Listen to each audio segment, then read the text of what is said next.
Hello दोस्तों, कैसे हो? Good evening. मैं विजय एक बार फिर से आपका जीएस विजय एजुकेशन यूट्यूब चैनल पर स्वागत करता हूं। तो दोस्तों, कैसे हो? आशा करता हूं सब ठीक होंगे। तो हम जो इवनिंग में पढ़ रहे थे हिस्ट्री क्लास 12th, जिसका प्रथम भाग यानी कि प्राचीन इतिहास, एंशियंट हिस्ट्री, जिसका लास्ट टॉपिक हम या लास्ट चैप्टर हम पढ़ रहे थे। तो चैप्टर था विचार, विश्वास और इमारतें, यानी कि समाज। पहले टॉपिक में हमने देखा था, दूसरे टॉपिक में राजनीतिक और आर्थिक, फिर तीसरे टॉपिक में हमने देखा सामाजिक, और चौथे टॉपिक में जो लास्ट इस भाग 1 का है वो है विश्वास, विचार और इमारतें, या विचार, विश्वास और इमारतें, जो इस भाग का लास्ट टॉपिक है। इसमें हम पढ़ रहे हैं सांस्कृतिक विकास। कालक्रम सेम है, 600 ईसा पूर्व से 600 ईस्वी तक। तो दोस्तों, हम पढ़ रहे थे बौद्ध धर्म, क्योंकि मेनली जो इस चैप्टर में है वो ज्यादा बौद्ध धर्म से रिलेटेड है। पहले बौद्ध धर्म, जैन धर्म पढ़ा, फिर बौद्ध धर्म। बौद्ध धर्म में महात्मा बुद्ध की शिक्षाएं, बौद्ध धर्म का प्रचार प्रसार कैसे हुआ, और महात्मा बुद्ध ने ज्ञान कैसे प्राप्त किया, महात्मा बुद्ध के अनुयायी या फिर जो भिक्षु और भिक्षुणी थी उनके नियम। तो दोस्तों, अब हम जो 7वां बिंदु है इस चैप्टर का वो है स्तूप।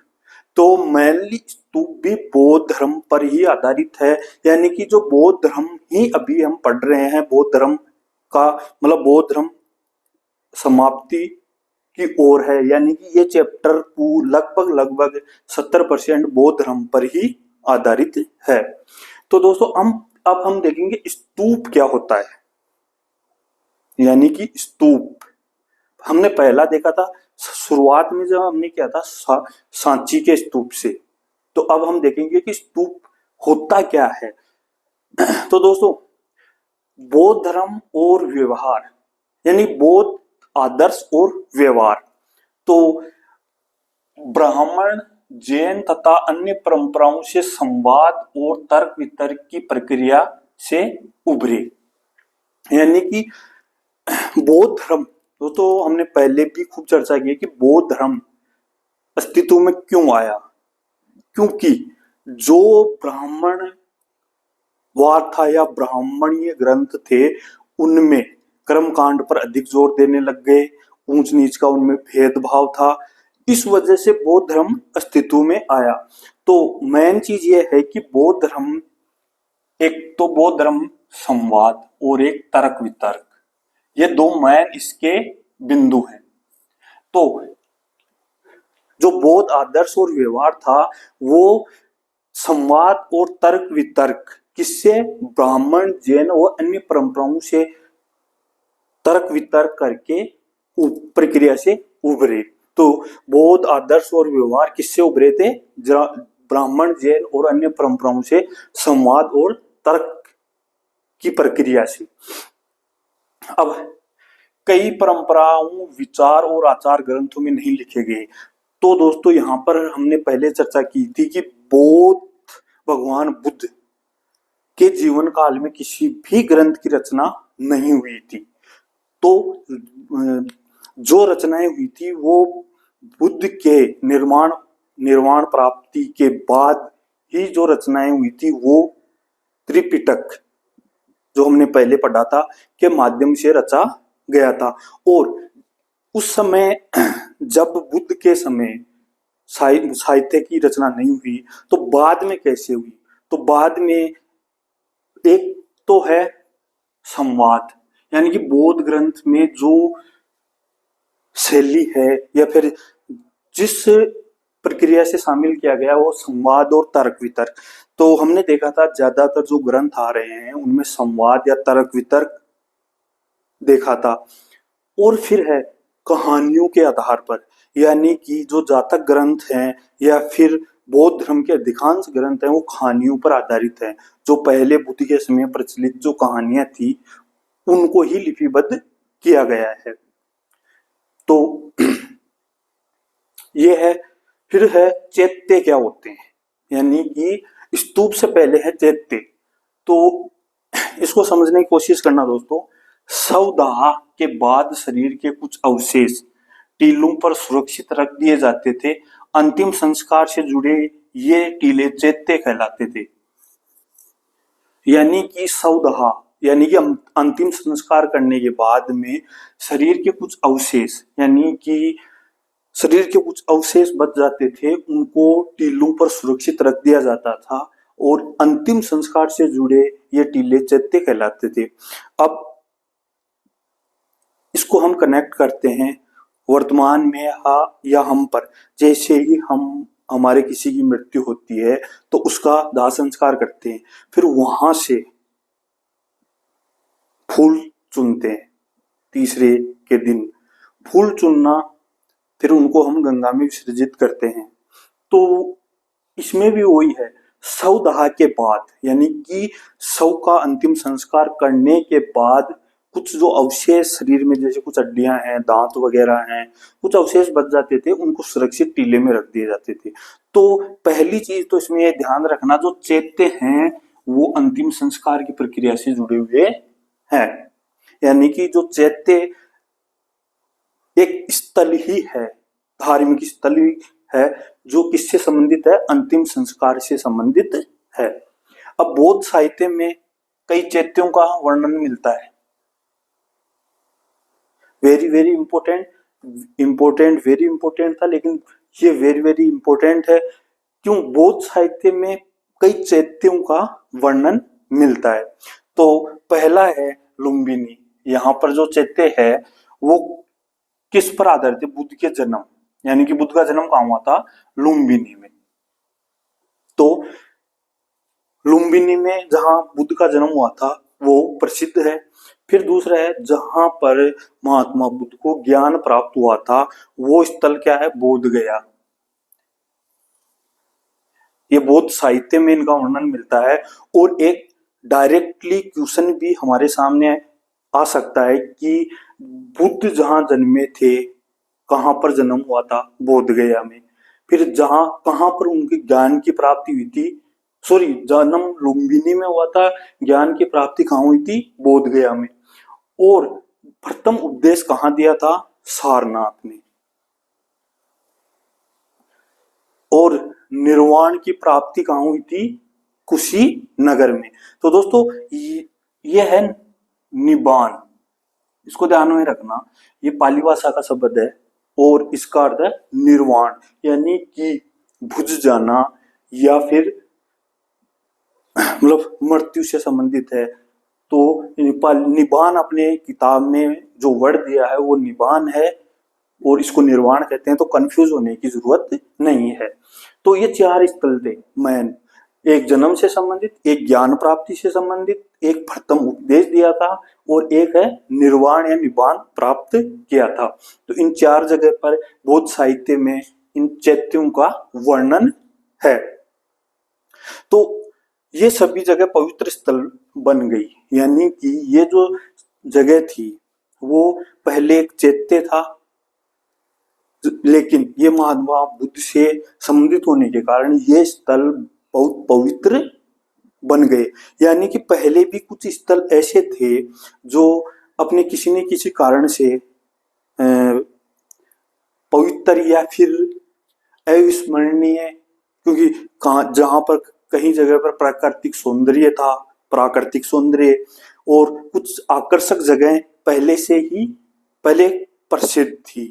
फिर ये जहां पर लुम्बिनी, बोध गया, सारनाथ, कुशीनगर, तो ये भी उनमें प्रसिद्ध हो गई, लेकिन फिर ये धार्मिक जगह बन गई।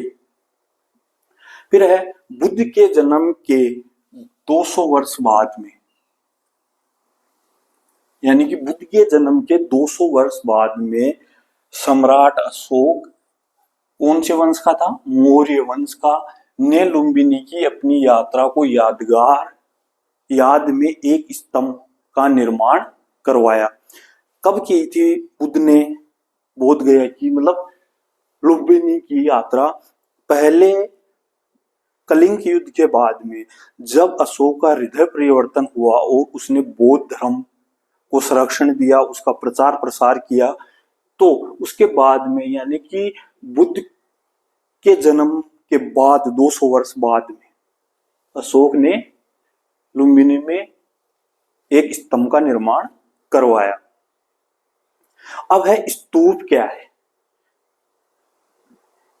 अब आप बोल रहे हैं सर स्तूप यहाँ पर है, स्तूप का वर्णन यहाँ पर है। तो दोस्तों पहले ये स्ट्रक्चर है, क्योंकि डायरेक्ट स्तूप नहीं बने थे, पहले चैत्य बने थे और फिर स्तूप। तो इसको ध्यान से, इस डेफिनेशन को ध्यान से समझना। ऐसी जगह जो पवित्र मानी जाती है, तो यहाँ पर भी थी, ये सारे स्थल पवित्र बन गए। पवित्र मानी जाती है जहां बुद्ध से जुड़े कुछ अवशेष। अब अवशेष कौन से हैं? उनकी अस्थियां या उनके द्वारा प्रयुक्त सामान, यानी कि जो उनकी अस्थियां थी वो भी हो सकते हैं, और उनके द्वारा जो जीवन काल में जो सामान प्रयोग में लिया वो अवशेष गाड़ दिए गए, इन टीलों को स्तूप कहा गया। यानी कि भगवान या महात्मा बुद्ध से संबंधित अवशेष, यानी कि उनकी अस्थियां हैं या फिर उनके द्वारा प्रयोग में लिए गया कुछ भी सामान हो, उनको गाड़ दिया गया और उस टीले नुमा संरचना को क्या कहा गया?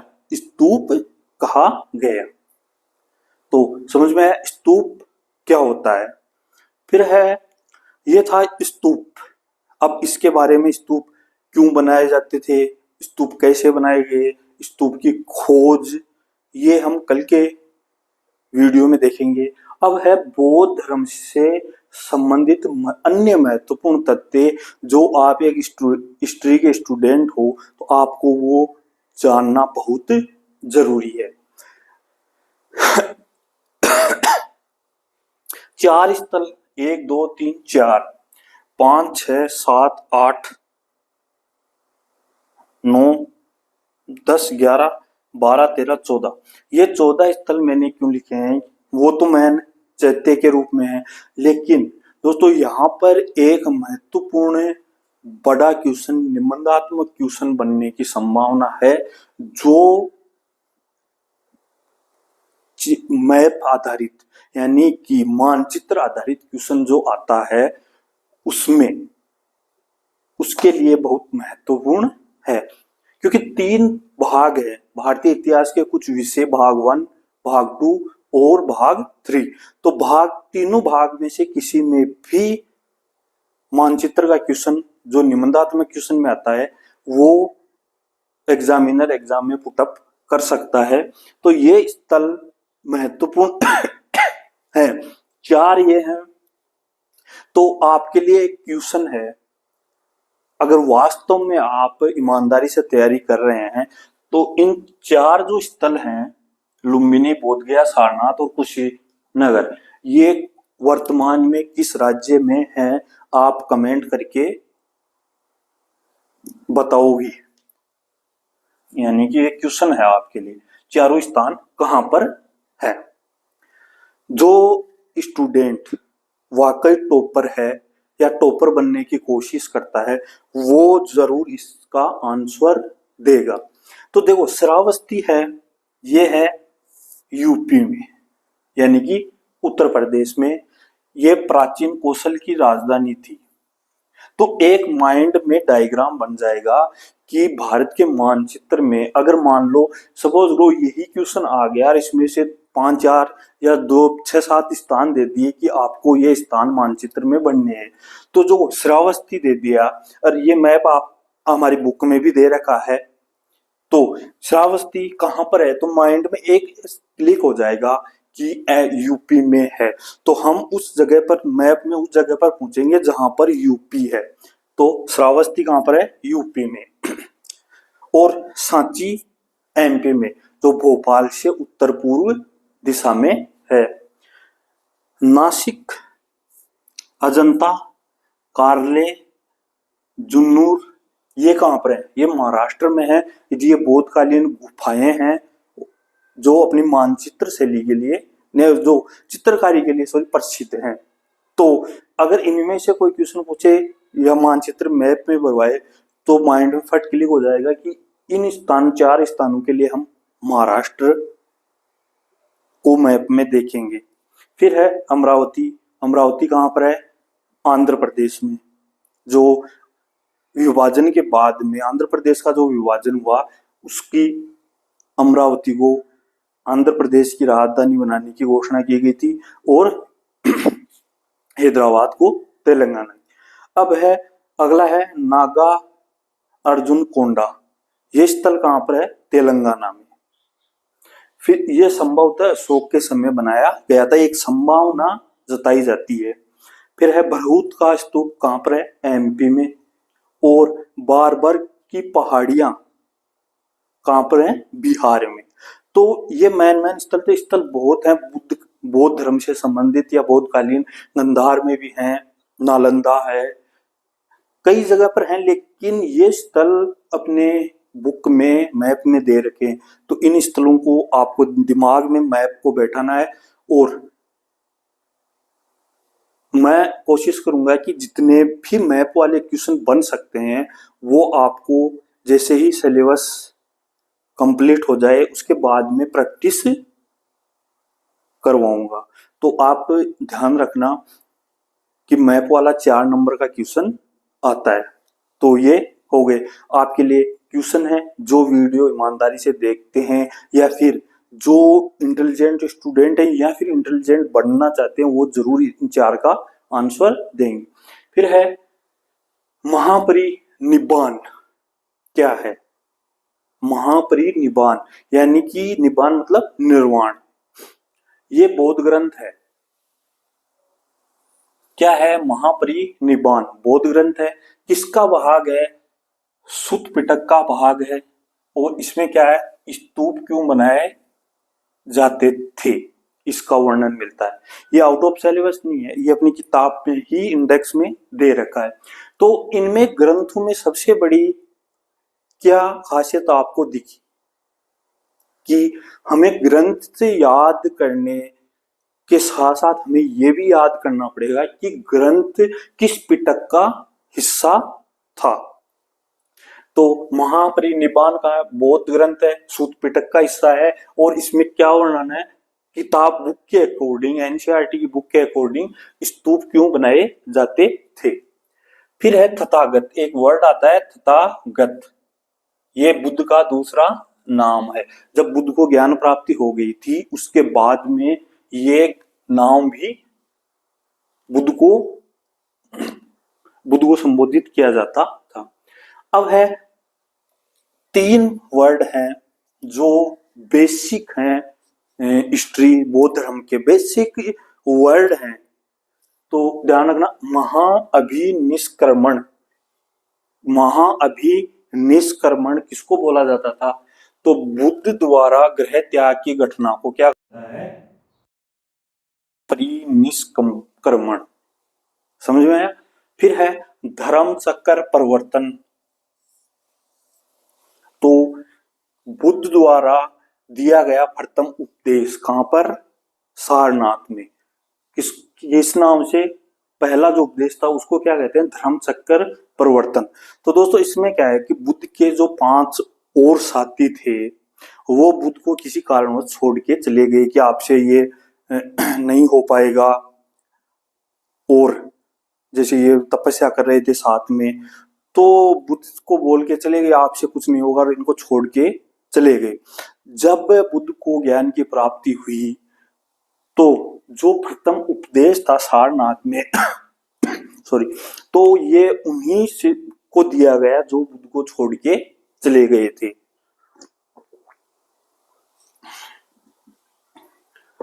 फिर है महापरिनिर्वाण या फिर इसको महापरिनिब्बाण।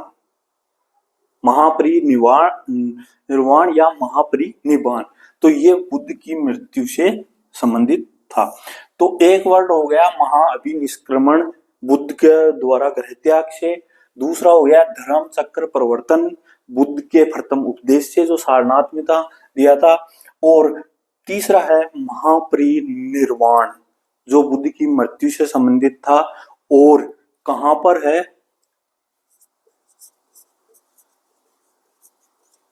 कुशीनगर।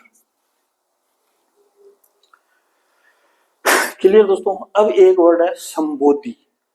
संबोधि क्या है? तो दोस्तों संबोधि भी एक स्तूप है। क्या है? संबोधि क्या है? एक स्तूप है जो कहां पर स्थित है? श्रीलंका में।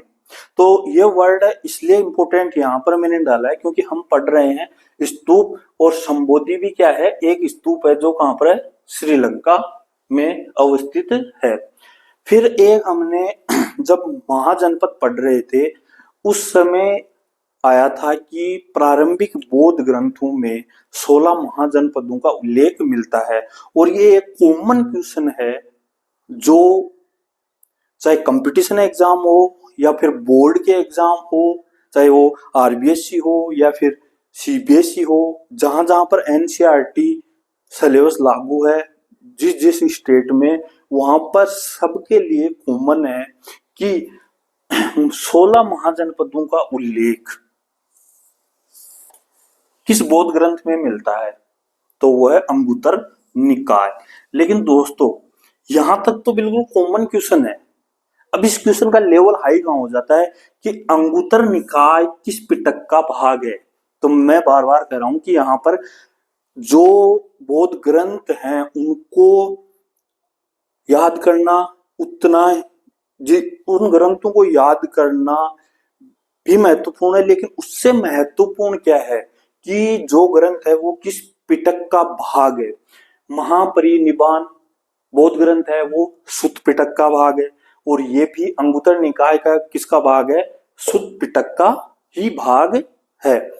तो मैं कल की क्लास में कोशिश करूंगा कि जो जो भी यहां पर ग्रंथ आए हैं बौद्ध ग्रंथ, चाहे वो चैप्टर 2 में हो, चैप्टर 3 में या फिर चैप्टर 4 में, उन ग्रंथों के साथ वो किस पिटक का हिस्सा है वो मैं कल आपको एक लिस्ट बनाने की कोशिश, लिस्ट बनाकर आपको कोशिश करूंगा कि समझाने की।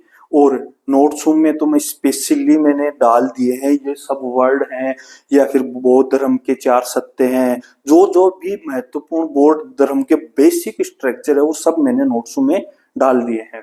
तो बौद्ध ग्रंथ अंगुत्तर निकाय में 16 महाजनपदों का उल्लेख है, ये इंपॉर्टेंट है। लेकिन इस वेरी वेरी इंपॉर्टेंट ये है कि ये किस पिटक का भाग, अंगुत्तर निकाय किस पिटक का भाग है? तो दोस्तों ये है सुत्त पिटक का भाग है। अभी तक और भी ग्रंथ आएंगे, जैसे जैसे हम स्तूप वाले पोर्शन में आगे बढ़ेंगे तो और भी ग्रंथ आएंगे। तो दोस्तों आज के लिए बस इतना ही। वीडियो कैसा लगा? अच्छा लगा तो लाइक करना, कमेंट करना, और सबसे महत्वपूर्ण है शेयर करना, ताकि जो भी भाई बहन तैयारी बोर्ड की तैयारी कर रहे हैं, चाहे वो आरबीएससी हो, सीबीएसई हो या फिर अदर स्टेट बोर्ड हो, जहां पर एनसीईआरटी का सिलेबस लागू है, वो हिंदी मीडियम के लिए महत्वपूर्ण है। और गृह कार्य के लिए 4 स्थल हैं जिनके आपको बताना है कि ये कहां कहां पर वर्तमान में किस राज्य में अवस्थित है। तो आज के लिए बस इतना ही। मस्त रहना, तैयारी करना। कल फिर मिलते हैं इवनिंग के समय। ओके, धन्यवाद, थैंक यू।